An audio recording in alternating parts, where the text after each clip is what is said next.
Our scripture reading is taken from Genesis 45, 3-5. I'll be reading from the King James Version. And Joseph said unto his brethren, I am Joseph. Doth thy father live yet? And his brethren could not answer him, for they were troubled at his presence. And Joseph said unto his brethren, Come near me, I pray you. And they came near. And he said, I am Joseph, your brother, whom you have sold to Egypt. Now therefore be not grieved, nor angry with yourselves, that you sold me hither. For God has sent me before you to preserve life. Amen.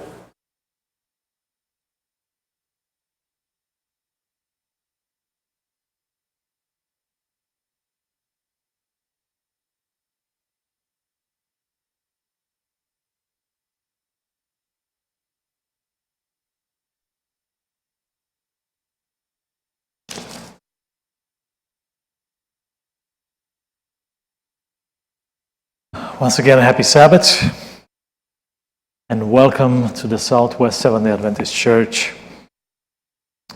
As you know, we are going through a series, but I thought it was appropriate for us to have a message that deals with fathers today.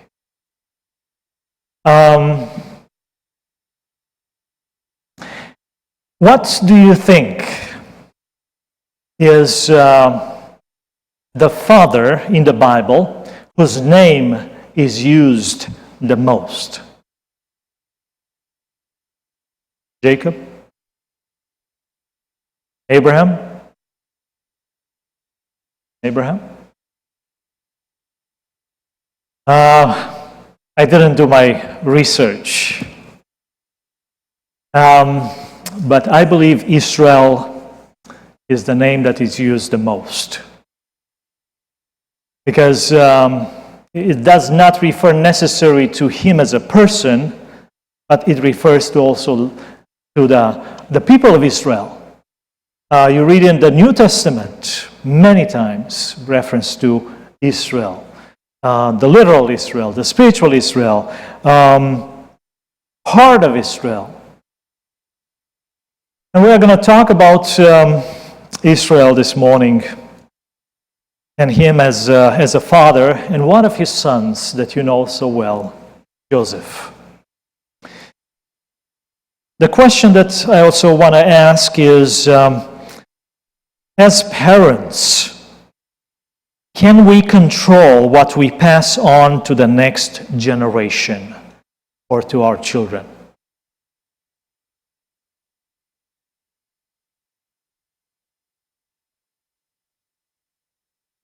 Can we say, I passed this on, this thing, no, this is not this good, I'm going to, just keep it or throw it away, toss it. For those of you who have children, have you sometimes looked at your children and say, oh, exactly how I used to act? Or that's, maybe you can say, that's exactly how my father used to act in this circumstance. I think there are some things that we can control. And there are some instances in the Bible where the parents, especially the mother, was instructed to live a certain way because the child that was going to be born will have a special mission. Right? We have the parents of John the Baptist. What other parents? Samson, the parents of Samson were instructed what to do, what not to do, what to eat, what not to drink, right? Because the baby will be someone set aside for a special purpose. And as mothers, I know that I saw a mother-to-be this morning. As mothers, we want to eat healthy, we want to live healthy lives because we want to have a healthy baby, right? But then, there are some genes that will be passed on if we want it or not. Right? So we have no control over those. So, we need to ask God as a father. I don't know how many fathers here can say, I'm a good father. Anyone? Good. Good. Okay. Hesitant? Yeah, I can, it's kind of hard for me to say I'm a good father. Do I do good things? I believe I do. Do I reflect God's character well sometimes? Yes, but sometimes I fail. But I think it's important for us to realize that we are not alone in this. And even if sometimes we fail as a father or as a mother, God is able to, go the difference, empower us, and also, do the changes that are needed in our children. Let's go to our story. Let's go to Israel, and the first section there. I forgot to mention there is an insert in the bulletin if you want to follow along. The first section there says, "Not learning from the past." Not learning from the past. This morning in Sabbath school, we talked about the time of Joshua, and how after Joshua and the elders passed away, the Bible says that there came a new generation who knew not the Lord. And maybe the responsibility was on the parents or the older generation that they did not pass along the heritage. One of the instructions that God gave through Moses to the people of Israel was for the parents to teach not only the law, but also the history, and tell them how God has guided them in the past. Lift God up. Praise God for the way He guided him in the past. Us in the past, and that will give us courage to move forward, knowing that God is in control. There is a quote that you know. I'm pretty sure that you are familiar with, that says, "Those who cannot learn from history are doomed to repeat it." Are doomed to repeat it. If I don't learn from the past, I will do the same mistakes. Can you think about Israel or Jacob? I'm thinking about two things that were in his life that affected his fatherhood, that brought in his children lack of restraint, jealousy, and also conflict. Think about two things. One is favoritism. And we know that he showed favoritism. Was that something that he just came up with or he just discovered? He was the first one using favoritism. It happened in his own life. His parents played favorites with their own children. Jacob was his mother's favorite. Esau was his father's favorite. And we know that because of that, there was conflict in his family. And unfortunately, he perpetuated the same thing towards his children. And the other one was polygamy. Was that a headache? No doubt about it. The people from the different wives, we see the wives first having kind of like a competition there, and then, the kids kind of picking up on that conflict and strife and jealousy. I want to read a few paragraphs here from Patriarch Patriarchs and Prophets, page 209. It says, the sin of Jacob and the train of events to which it led had not failed to exert an influence for evil. An influence that revealed its bitter fruit in the character and the life of his sons. As these sons arrived at manhood, they developed serious faults. The results of polygamy were manifest in the household. This terrible evil tends to dry up the very springs of life, and its influence weakens the most sacred ties. The jealousy of the several mothers had embittered the family relation. The children had grown up contentious and impatient of control, and the father's life was darkened with anxiety and grief. Do you remember Jacob's response when Israel is asking him, well, how old are you? He didn't just give him a straight answer. Well, I'm 120. He says, the days of my journey on this earth were full of sorrow and grief. So he was aware, and he felt this anxiety and grief. There was one, however, of a widely different character, the eldest son of Rachel, Joseph, whose rare personal beauty seemed but to reflect an inward beauty of mind and heart, pure, active, and joyous. The lad gave evidence also of moral earnestness and firmness. He listened to his father's instruction and loved to obey God. The qualities that afterward distinguished him in Egypt, gentleness, fidelity, and truthfulness, were already manifest in his daily life. His mother being dead, his affections clung the more closely to the father, and Jacob's heart was bound up in this child of his old age. He loved Joseph more than all his children. And notice what it says next. But even this affection was to become a cause of trouble and sorrow. Jacob unwisely manifested his preference for Joseph, and this excited the jealousy of his other sons.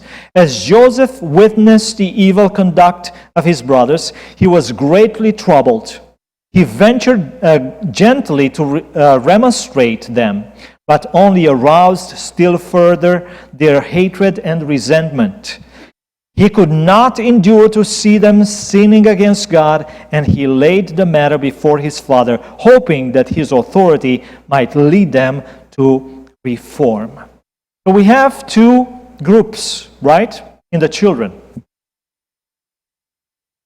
The majority of them developed traits of character that were not the best.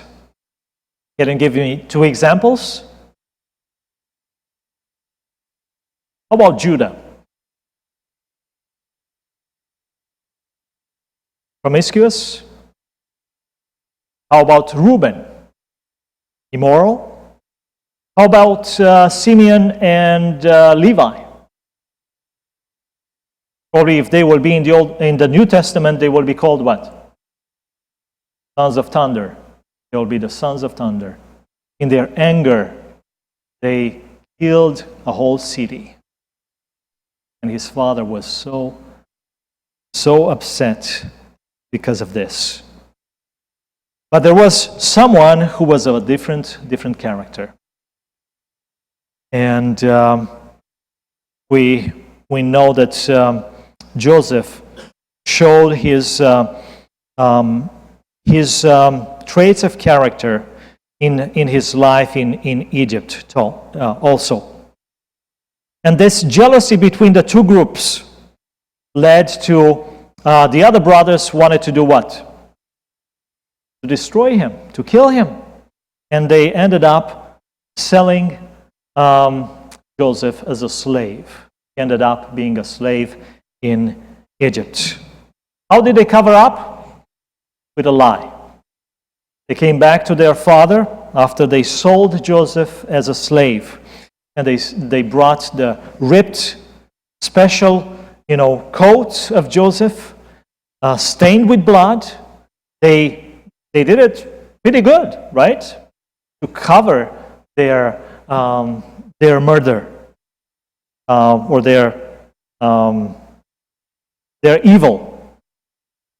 And they presented as a death that happened in the wilderness.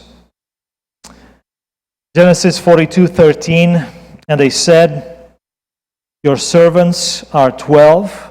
This is the brothers of Joseph. They come to Egypt. They didn't realize that Joseph is the one in front of them, the one who was selling food to them. And this is what they are saying. And notice what they are saying. Your servants are 12 brothers, the sons of one man in the land of Canaan. And in fact, the youngest is with our father today. Who are they talking about? Benjamin, right? The youngest is at home. And notice what they say next. And one is what? No more. One is no more.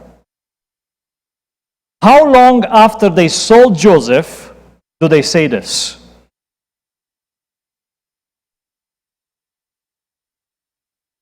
At least 17 years. Apparently he was in the house of Potiphar for 10 years. And we don't know how long he was in prison, but then there were 7 years of abundance in Egypt. And during the years of famine, they come, right? So at least 17 years. So after 17 years, they are still saying the same lie. Probably they said the same thing so many times that it becomes natural for them. And they will use that to maybe tone down their guilt. For them, Joseph was dead. But not only for them. For who? Jacob too. For Jacob, Joseph was dead. And notice what the same book, Patriarchs and Prophets, says. When they came with the coat ripped and stained with blood, it says, but in the providence of God, even this experience was to be a blessing to him. He had learned in a few hours that which years might not otherwise have taught him. His father, strong and tender as his love had been, had done him wrong by his partiality and indulgence. This unwise preference had angered his brothers and provoked them to the cruel deed that had separated him from his father. Its effects were manifest also in his own character. Faults had been encouraged that were now to be corrected.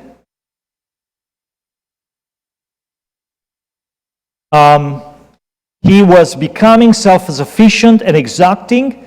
Accustomed to the tenderness of his father's care, he felt that he was unprepared to cope with the difficulties before him in the bitter, uncared-for life of a stranger and a slave. I think I read the wrong quote there. I apologize for that. But the one I meant to read is on the handout. Upon learning the fate of Joseph, and that it would now be impossible to recover him, Reuben was induced to unite with the rest in attempt to conceal their guilt. Having killed a kid, they dipped Joseph's coat in its blood and took it to their father, telling him that they had found it in the fields, and they feared it was their brother's. Vainly his sons and daughters attempted to comfort him. Vainly they attempted to comfort him. I don't know how many of you lost a loved one. Is it easy to put that behind.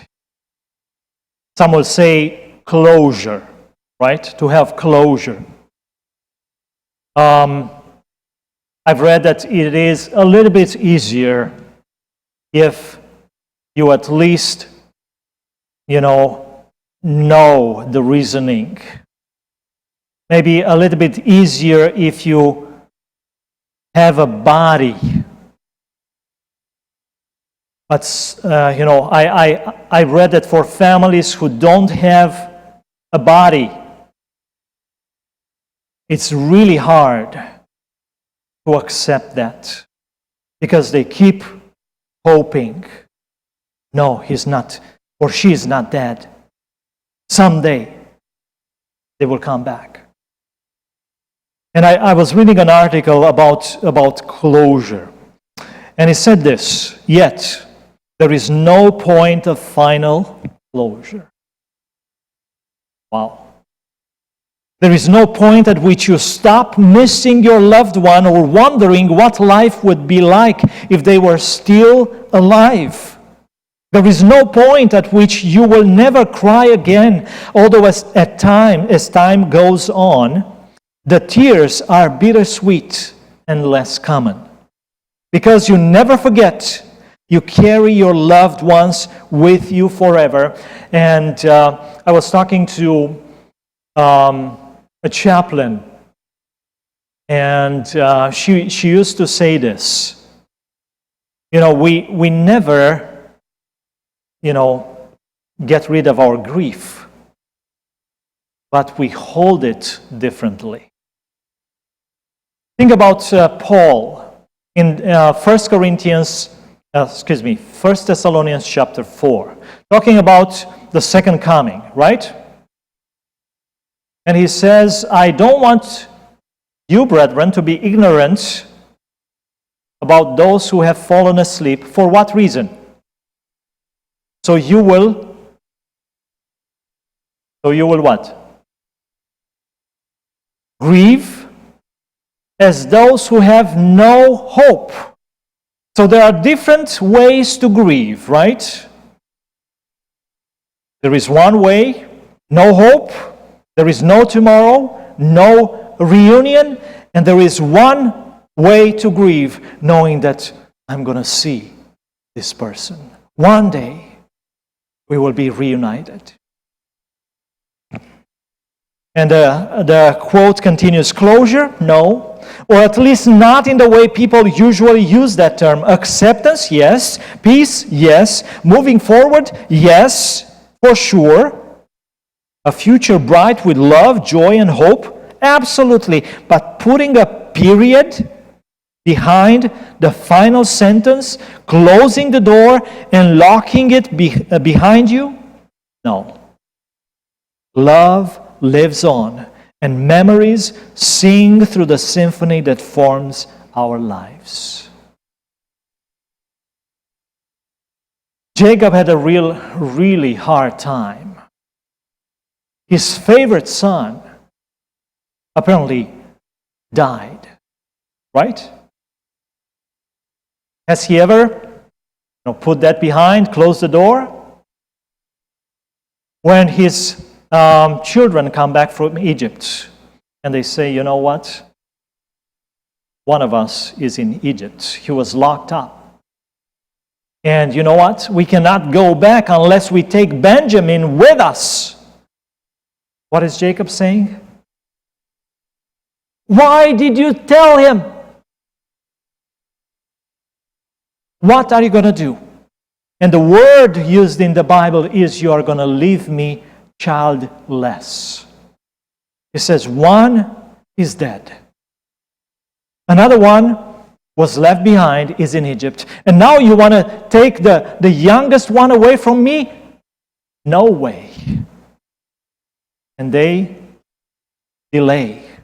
And finally, Reuben says first, let him go with me. That didn't go well. And then Judah says, let him go with me. I will put myself a surety. Then I'm going to bring him back. And finally, says, okay, If this is how it's going to be, let it be. The bittersweet experience.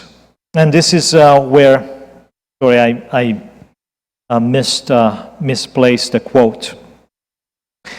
Bittersweet experience. I read that. I'm just going to read the first part again of the paragraph from page 213 in Patriarchs and Prophets. It says, "But in the providence of God, even this experience," what experience? Of Joseph being sold as a slave, right? Even this experience was to be a blessing for him. Can you put yourself in Joseph's shoes? You just experienced the anger of your brothers. You have seen their jealousy before, but this time it went overboard. They were ready to kill him. And Reuben says, "Okay, brothers, let's calm down a little bit. Let's just put him in this hole right here, and he's going to die of hunger and thirst. At least we did not kill him with our own hands," right? And then Judah comes around and he says, "Well, let's make some money out of it. Here is our chance. See those traders passing by? He dies here, and we make some money. He has a chance of surviving, maybe." He's taken away from his home, from his father. Can you look at it and you say, well, maybe this is a blessing? Hard. It's hard to see right in the moment. But fast forward to the time when his brothers are right in front of him. He reveals himself who he is. The brothers are terrified. Can you imagine? They look at him. He's like a ghost. We thought he disappeared from the face of the earth. And here he is. And not only he is here, but he is the most powerful man in Egypt. His soldiers are waiting for his command. And they are armed. We are just 10 of us. He surely will take revenge on us. But what is Joseph saying? Don't worry. You meant this for harm. I saw it in your eyes. I saw it in your actions. But God turned it to good. You did not send me here. God sent me here. I don't know if he was able to say that while he was mopping the floor or being in jail.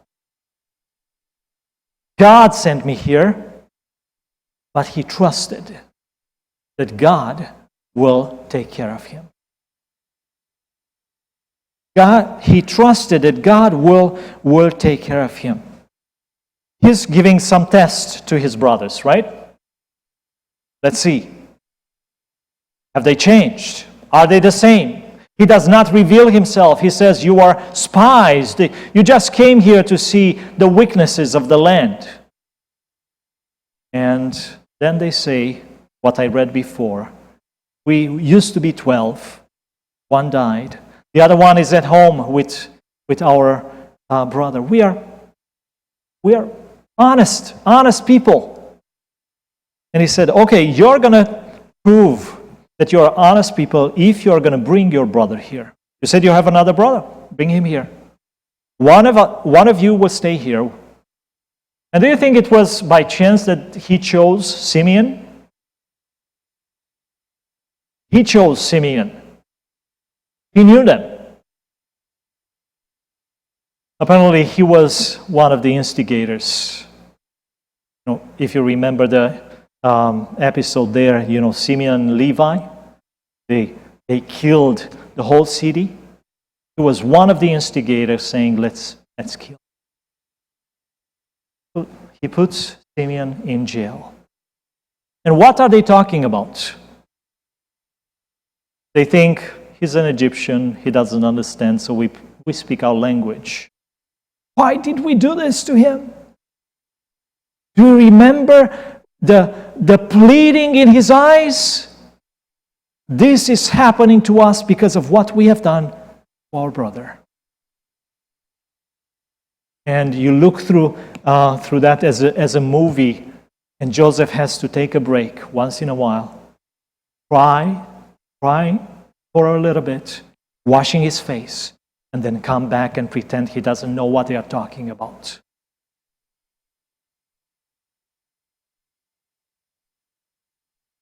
And Judah,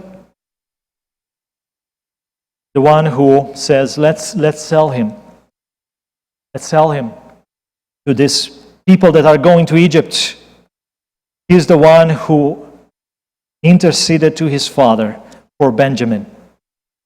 And I like to read this passage here. Genesis 44, starting with verse 18. Then Judah came near to him and said, "O my Lord, please let your servant speak a word in my Lord's hearing." This is Judah talking to Joseph when Benjamin was supposed to stay behind because he stole something from Joseph.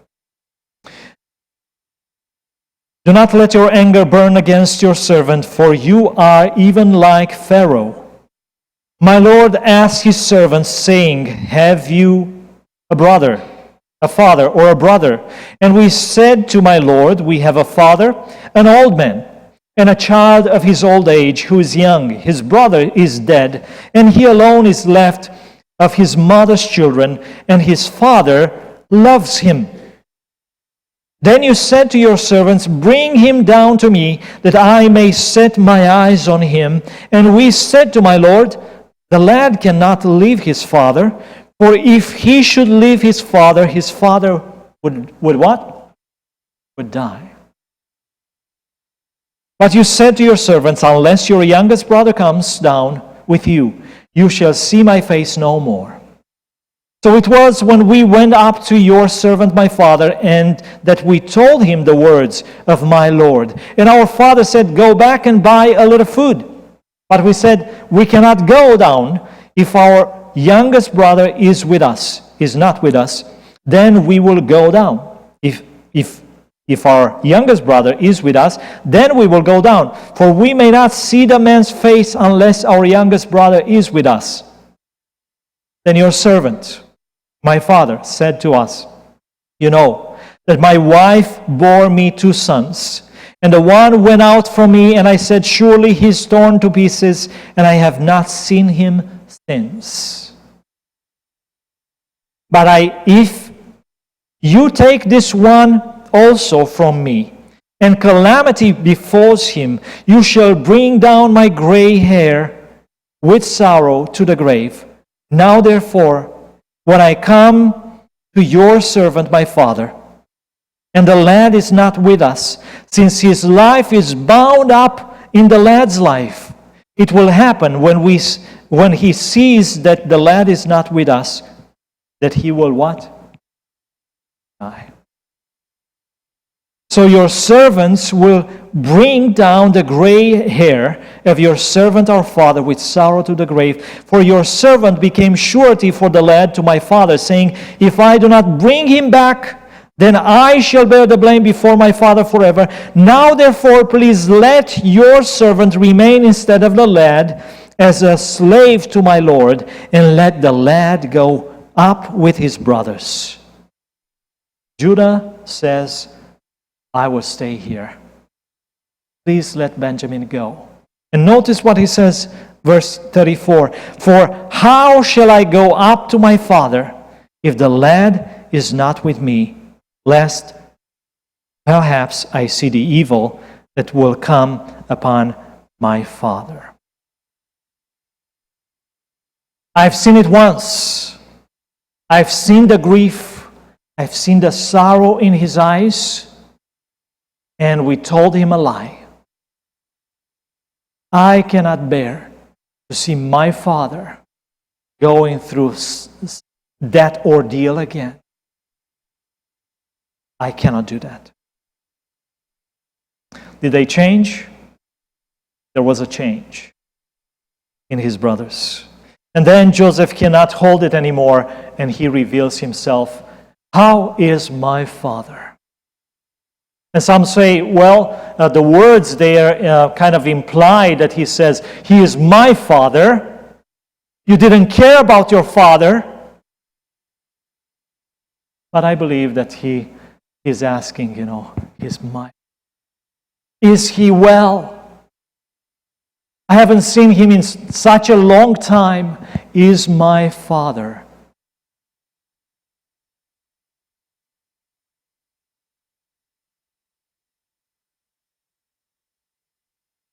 And then they go back and they tell Jacob, you know what? We found Joseph. We found Joseph. He's in Egypt. And he wants all of us to move to Egypt. And what is Jacob's first reaction? Please don't tell me another lie. The Bible says he did not believe. But then when he saw all the chariots that he sent, finally, yes, there is hope. Joseph is alive. And I can imagine that finally his brothers had to tell him the truth. Probably it was not easy for them to tell him, well, let us tell you what really happened. This is what happened. And Joseph is alive and well. And he wants us to be near him so he can take care of us. There is one question that I would like to ask God. I don't think I understand it yet. Maybe some of you have a better answer. But after, Jacob says, yes, Joseph is alive, he has a discussion with God. And God reveals himself to Jacob, and he says, yes, go to Egypt. You're going to prosper there. And I'm going to bring you out later. And Joseph himself will close your eyes. He will be there by your deathbed. My question was, or is, or will be, why didn't you tell this poor father earlier? You could have done it, right? But he lives all these years not knowing. And sometimes we have no answer to our questions too. But we need to hold on to God. Job, right? He doesn't know what's going on behind the scenes. God doesn't come to him giving him the warning, this is what's going to happen. But you know what? I'm not the one causing all this to you. And do you know what he says? I know that my Redeemer lives. I know that my Redeemer lives. And even if my flesh will be destroyed, I know that one day I'm going to stand in His presence and I'm going to find all the answers to all these questions that make no sense. One day. But until then, trust in Him. And I want to close with 3 questions that are used in this passage here. The first 2 are asked by Joseph. The first one is, your father still alive? He is still, his identity is still concealed at this time, and he's asking, is your father still alive? And I want to apply that to us. Your God is your Father. still alive.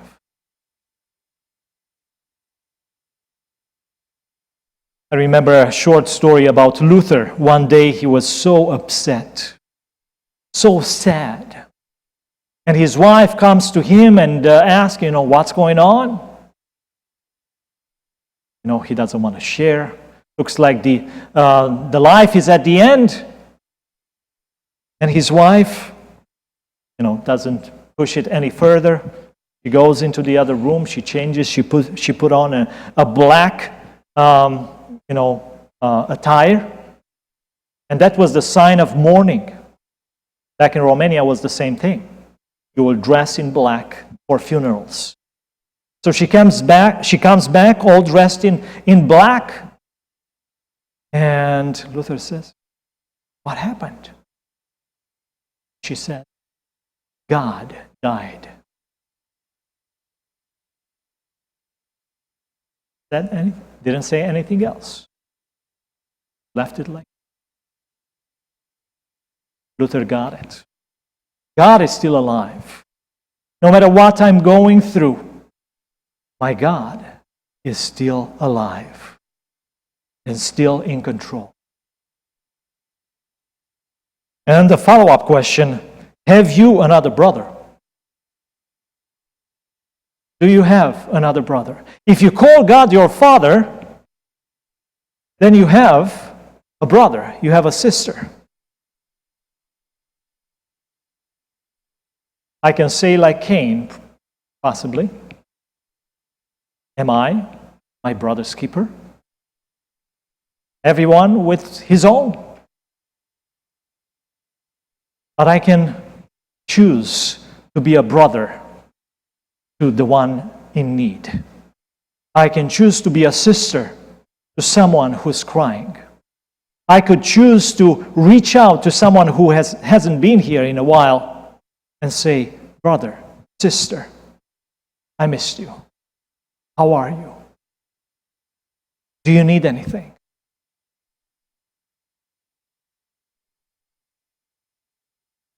And this verse was in Sabbath school. Everyone who loves the Father loves his children too. Loves his children too. And the third question that is more in a form of a statement. This is the end of Judah's appeal to Joseph. "For how can I return to my father if the boy is not with me? I couldn't bear to see the anguish this would cause my father." Think about God as the ultimate, the great Father who has many children. Everyone in this world is a child of God, a son or a daughter. And look at Jacob. He is so distraught when his child is not back, doesn't come back home. Can you imagine the sorrow and the pain in God's heart for his children? How many children does he want to come back? All. And he wants to partner with us, to reach out to these children who may not realize that their father is alive, who may not realize that their older brother has given their lives for them.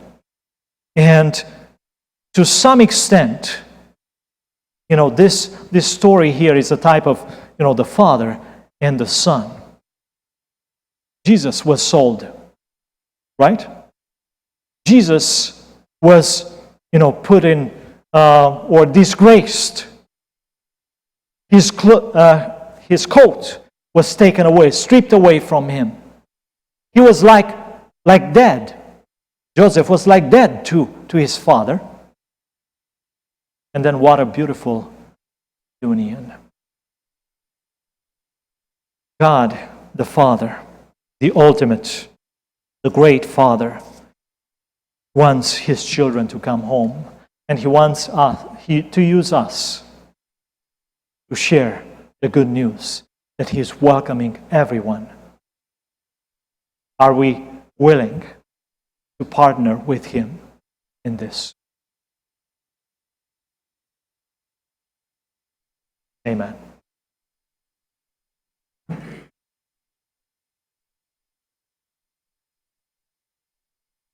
After the closing song, I'll invite the fathers to come up front and have a special prayer for our fathers here. Let's stand for our closing hymn, number 460.